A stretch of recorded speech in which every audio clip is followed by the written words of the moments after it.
Not Be Silent Lagos. I'm here to introduce this video as well as our course. Will Not Be Silent is an organization dedicated to spreading awareness and deconstructing the rape culture in Nigeria. Our main aim is basically to remove the stigmatization of rape in Nigeria. Progressively, we aim to reach out to the wider population in Nigeria, educating them about the dangers of grooming rape and sexual violence culture. So the question is coercion consent? I feel like coercion most definitely is not consent, because like if you ask someone for something, like then you even gave an example of, okay, mommy, can I go out? And you're asking for 30 minutes, she's saying no each time, and then at the end of the 30 minutes, she says, okay, yes, you can go out. It's not that, oh, at the 30th minute, she was just like, oh, actually, I do want you to go out. It's just more like, okay, let this boy just get out, like, just get out of my sight, like, leave me alone, that kind of thing. And that's kind of like the same thing with, like, sex and sexual activity. It's like, you're asking someone, oh, can I do this? And they're saying no, they don't want it, they don't want to, giving all sorts of excuses, and you're pestering them, and then a point in time just comes where they just allow you to do what you want to do. Like, how can you now say that you got consent from that person? You literally just coerce them. I agree with what she said. Like, if you have to like convince somebody to have sex with you or engage in any other form of sexual activity, it's not worth it. I mean, if you had to literally beg, what's the point? Yeah, like, are you not embarrassed to be begging someone for? Like, honestly, it's embarrassing. Well, I mean, rightly speaking, coercion is not consent, but I think in this part of the world we have this cultural belief that certain women tend to be difficult, and you have to speak to them over and over again. So that's where coercion comes. But at what level do you sit back and say, oh, this person does not actually want this? Do you actually take a break as a guy or as a lady? Because of course consent is both ways, although we don't.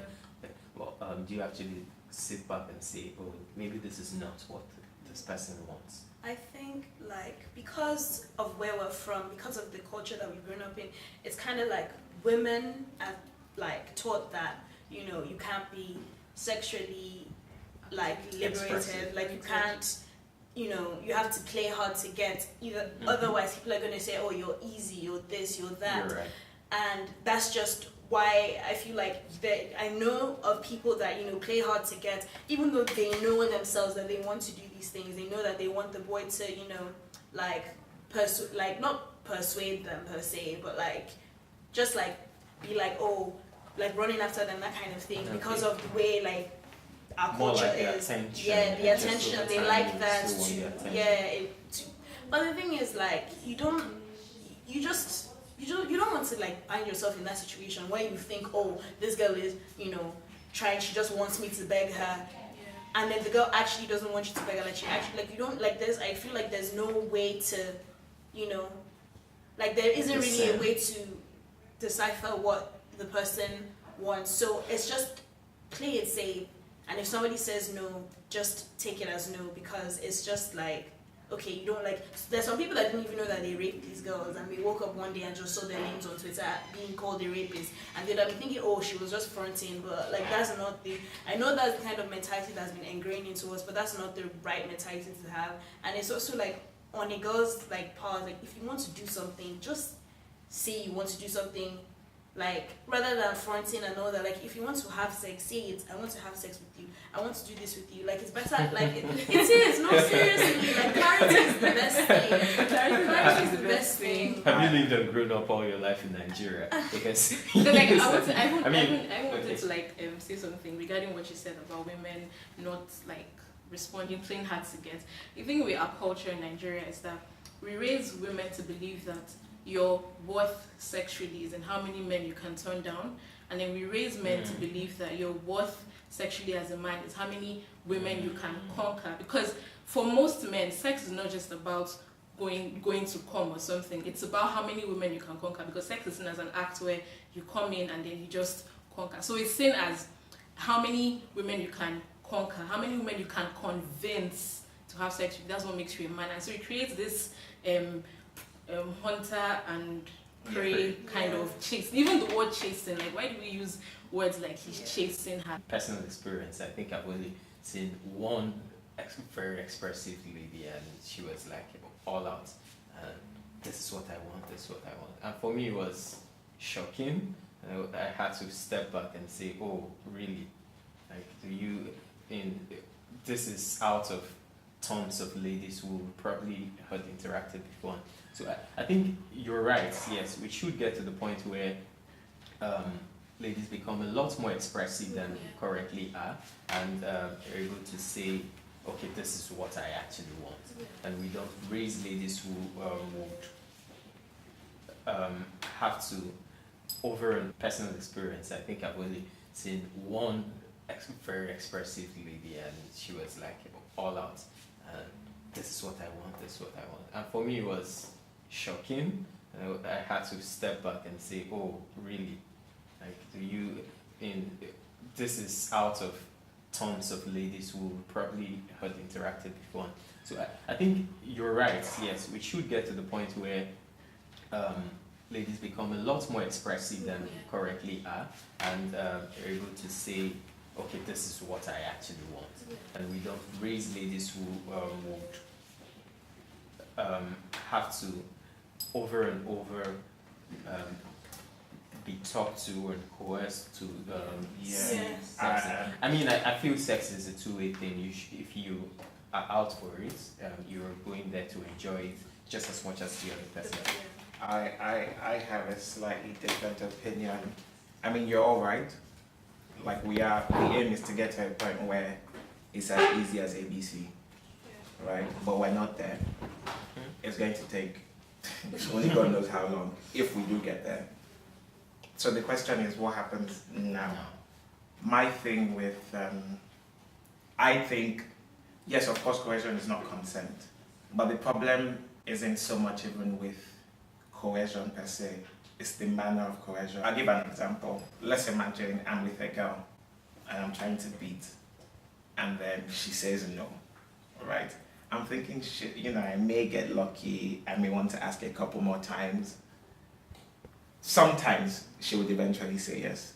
And it may not necessarily because I've coerced her into doing it. It may be that. It may also be because she's realized, why not? Most of the time it's coercion. Most like, so you don't just say, oh, why not? Because, like, at the end of the day, if it's not that the girl was fronting and she actually, she wanted to do it from the start, if that was not the case, you don't just, after 10, like maybe 5 minutes of begging, you'll not be like, why not? Yes. Like, that's not it. It's just kind of like... The reason why most girls would even, like, agree to doing whatever they're doing, to having sex with the guy after he has begged for like 10 minutes, is because what's running through her mind is, okay, he might probably rape me, okay, something might happen, and then they'll be like, what were you doing? What were you doing? Yeah, absolutely right. And then you convince yourself like, that you want it. Sexual consent is just ask. Literally, all you need to do is ask, is it okay if I do this? Can I do this? Absolutely. Reassure the person. The thing also is, I agree with everything you're saying. The thing also is, in the actual deed, it's a turn off. I wouldn't even call it a turn off. It's awkward. It seems like the right thing to. The conventional thing is to kind of ease into it, as opposed to, oh hey Shay, do you wanna? As opposed to, hey Shay, do you wanna smash? Oh Timmy, yes, let's go and smash. No, that's not the way you do it now. It's like, okay, if you go into a place with somebody, you're kissing her. Yeah. It's already, there's already a mood. There's already something happening. You're kissing her, everything, and then you now like put your hands like inside her. Like, you can just ask, can I do this? Like, it's not gonna turn anybody off. She's gonna be like, yes. Like, it doesn't have to. It's only awkward if you make it awkward. Like, that you're better off asking than putting it down there and then she's now starts screaming. Or putting it down there and she's uncomfortable. And also with these things, you have to read body language. Yes. You have to read. But reading body language is not even just yes. Like, somebody can say yes and they're crying. As a guy, when all of these things happened on Twitter, what it really exposed to me is, I mean, obviously, because I'm a guy, I can never really think like a woman. Mm-hmm. But what it really showed me is how women perceive sex. Yeah. it made me realize that I may be getting with a girl and she may not really want it. Yeah. She may be doing it because, I look a lot stronger than her. It's more of putting yourself in her shoes, right? You need to think about the entire situation and all of that, And that's the thing about, I'm generalizing now, but that's the thing about boys in general. They feel entitled to a woman's body. They feel entitled to us. That's not, is it based on you are entitled to this? Like, I know a lot of boys that will go into a room, they've told all their boys they're going to get with this girl, and then this girl says no, and they're begging, coercing her for 5 minutes, persuading her that they should give, just because, oh, I can't go out and tell my boys that I need smash. They have an idea that what they're doing is wrong. This girl obviously doesn't want it. She's saying no. But it's just that entitlement. Like, I must have it. I came here to have it and I must. Even as a married person, you don't still own this body. It's Has a right. He has a right That's to right.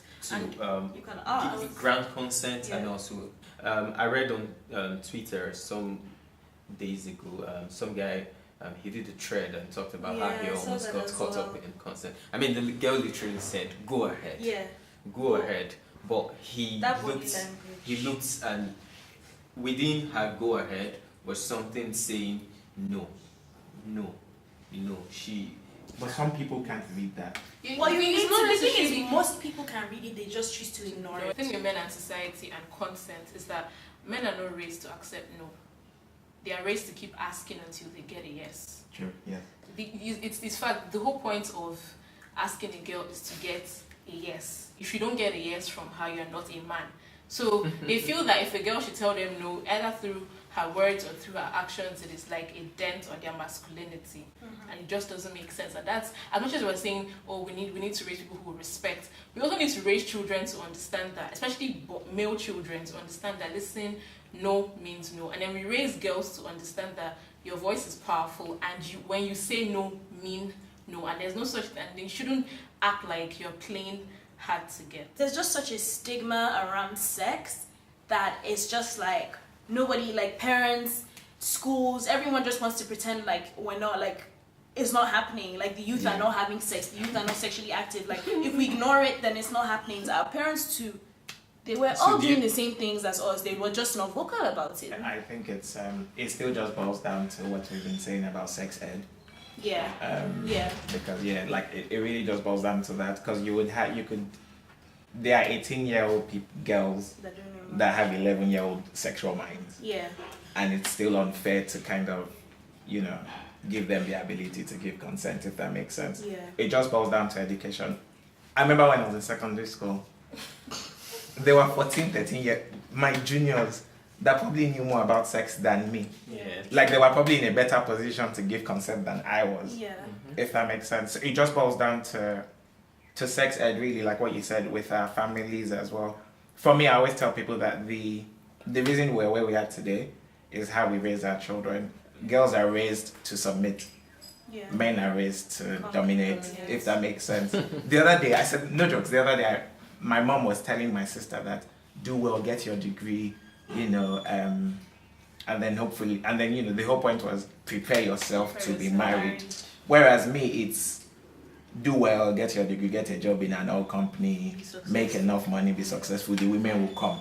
I feel like when it comes to not being sexually enlightened or not being informed sexually, yes, it's possible to not be informed sexually, but at the same time, an 18-year-old can still tell the difference between right and wrong. So if somebody is approaching her and somebody's approaching her, say 40, she can still, even though she's not well informed, if she doesn't want to have sex at that point, she can still realize that, you know what, this is wrong. Maybe it's later in life that she realizes that, okay, what this guy was doing was creepy, but it's a gray area, as she said. So a lot of people, like, general consensus is, especially for a lot of guys that I've spoken to, she's high, I'm high, she's drunk, I'm drunk, and we smashed. Why is she the victim? So I guess the question is, I mean, obviously alcohol and drugs do influence consent. Can consent still be taken in its pure form when the person is intoxicated? The thing is, like when it comes to alcohol and drugs and all these things, it's like you as a person, you should know, especially because a lot of the time, like, for this is just like a kind of assumption basically, but like there are cases where they're both drunk, but the girl is like drunk to the point where she can't even really speak or she can't even really walk, and the boy is just, you know, like tipsy. And that has been something that I've seen happen like a lot, and the boy just feels like, okay, he can just have sex with her, like when somebody is drunk, when somebody is falling around the place, when you can see that somebody is drunk, that person cannot give consent. And like being drunk doesn't make you a rapist. Like, you would have gone to the party with the intention of getting with somebody. Like, you would have gone there with that intention, and whether you're under the influence of alcohol or not, you are like, okay, I will get with somebody, I'll get with this girl tonight, and it doesn't matter her state. For me, like, usually even when I head out, the whole, personally, like if I'm out and I'm with my female friends, I make it a thing to always be more sober than they are. The reason for that is the way I was raised. I'm surrounded by like my entire family. I'm kind of like the only guy. The way I was raised, I always protect the women in my life. So if I'm with you at the club, I always want to be more sober than you are, because one of us needs to have their heads screwed on correctly, right? Which is what most guys do. The thing is, a lot of guys also kind of use it to their advantage, if that makes sense. So you get to the club, it's the babes that are drinking at the table. The guys are just there, you know, just hanging, buying the drinks and vibing. And I don't have a problem with that. I guess the only problem is if you're going to take advantage of. So can consent be given and withdrawn? I think that's one very critical aspect that a lot of people still struggle with. Because it's like you can give consent and then you're just not feeling it. And if the boy is not, or girl or whatever, at the point where, you know, like they cannot control themselves, like for example, the points where they are about to ejaculate or whatever, then consent can be revoked. And if you have the power to do, like, okay, to pull out, if you have that power to pull out, you're not about to ejaculate or anything, so why can't you, like, why not? The person is saying no, they don't want to do it anymore, so why not? If somebody tells you, I don't want to do this anymore, get off me, and you don't get off the person, and the person is saying get off me, you don't get off me, how is that not rape? I feel like most people struggle with that concept because we've been raised to believe that a man thinks with his penis. I mean, most times we do. Yeah. In all honesty, I'm telling you, most men, animals, guys usually, a whole lot of guys. I mean, it's very controversial. It's something a whole lot of guys. It boils down to what I said earlier, that as we raise boys to feel like they think we need to get to the point where we have the consciousness that you have self-control. Yeah, so there's the part of control. That's why we're not animals. Like, that's not even help. Person saying it's like putting a monkey in a room full of bananas, but it's not. It doesn't even help because we're human beings and we have self-control. Yeah, but you'd be surprised. There's some monkeys you put in a room full of bananas, they won't touch anything. I say this for all men. Yeah. We need to kind of hold ourselves to a higher standard. You can't. Even women objectify themselves. Don't get me wrong. There are some girls that, when they present sex to you, your sexual partner, for instance, some girls make it seem like sex isn't a two-way thing, right? Like it's something I'm giving you and you're taking it. Yeah. But as a guy, I feel like you need to decide whether you want to, I guess, protect these women. Hey guys, I want you guys to please like, subscribe and share, and if possible comment below. We will not and we will never be silent.